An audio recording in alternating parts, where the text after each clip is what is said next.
From the very beginning of the game, we could see the Spurs game plan in action on defense against the Timberwolves, and that was to pressure the Timberwolves early and often, making Anthony Edwards really have to work up the court and or whoever's bringing the court. But their real goal was to pressure Anthony Edwards and make him catch the ball much further out. So we're watching the physicality right here, and this is something even the referees had to call a little bit early on, but the Spurs are trying to force it out to just delay any action that the Timberwolves are going to be able to get into. And I thought this was a tremendous game plan. So one, there we saw the first foul call originally, and like that's a huge sign that they're trying to be extremely physical with Anthony Edwards. But then we actually see the same action run, so the Timberwolves are doing the exact same thing. Their goal was to get Anthony Edwards involved in essentially the ball screen, or involved in moving the ball around so that way they can get him a little bit clear. But again, Spurs are tight here, and we're going to see the attention that's being provided to Anthony Edwards as he goes this direction. There, you see the switch, and they keep in mind Fox, as soon as you switch on here, he is up in Anthony Edwards. He is not playing back here trying to be passive with it. He is aggressively up there, forcing him to essentially go before the play is ready. I think they're trying to set a Spain pick and roll. But the idea is if you can force Anthony Edwards to be slightly uncomfortable and get him to move the ball before he's ready to, it makes everything way more congested and makes it so the offense at 8 seconds is now not going to get into what their play is. You can see they're not even going to have a chance to set this other ball screen. He's just going to drift out here, which was not what the play was intended to because the Spurs forced it out there on this first possession. But then, if I had to literally pick one flaw, I think of Anthony Edwards, his biggest weakness would be his ability to make decisions under pressure and pass the ball especially. Like, he can drive with the best of them, obviously. But they're going to see, like, essentially a little bit of a double right here, and Rudy's going to slip free here, and Anthony Edwards makes the easy pass, don't get me wrong, but he's going to pass it right here. And essentially, this does negate the pressure a little bit so you can get rid of the ball, but it doesn't really give the players enough time to really give them an opportunity to attack. So here you can see the pass. Rudy Gobert is the only opportunity you have to really get an offensive, a good look. But Anthony Edwards uses a simple pass and goes to number 3 right here. And so the idea is you could attack immediately, but the issue is it gives time for everyone to recover. You have this player splitting both and this player splitting both. And so you don't really have any opportunities to the Timberwolves. Instead, you have to force it late in the shot clock, 3 seconds, and that is a great Spurs defensive possession. A couple possessions later, we're looking at the exact same thing here. As Anthony Edwards is coming down the floor, 1, you have pressure all the way up here. And then 2, any screens that's going to come, look at the physicality of the Spurs right here. They're on the offensive player. They are making sure they are connected and going to stay physical and going to stay up close to whoever has the ball and whoever doesn't have the ball, frankly. They're going to stay just content with them to make sure their physical presence is shown.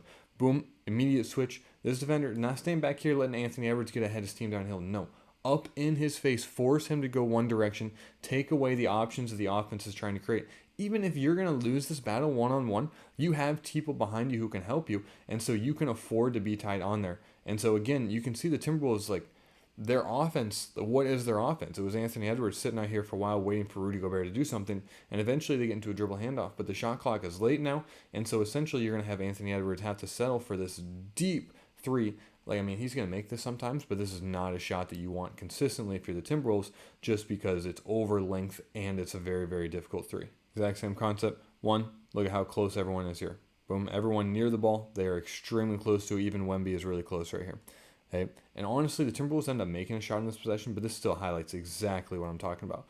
Fox is so physical up here, like unbelievably physical with this offensive player, and just making it so it's like his day is extremely difficult if the referees aren't going to call a foul, which they did not in Game 5. They let him play through that. Hey, again, immediate switch, and you got another really good elite defender, Castle, that can be right there, and boom, you have forcing them into rush decisions. Where's the play that they're trying to run? Nothing. It's 10 seconds into the shot clock, and they're essentially trying to just simply have a bailout pass where Rudy Gobert's got his hand on his knee over here, like doing absolutely nothing. You know, like this is not the offense the Timberwolves are trying to run, and it's because the Spurs are aggressive with the pressure, forcing them into not running their offense and making difficult decisions, and they're going to end up actually making a shot here. But if you're the Spurs, this is exactly the kind of shot that you want them to take, because they're not going to hit this with super efficiency just because that's such a difficult shot. And then even though this is a better look and this is the trade-off that you're going to give some straight line drives because you're playing aggressive defense, again, everyone's really close here, you're okay with this because it takes them out of the normal offense.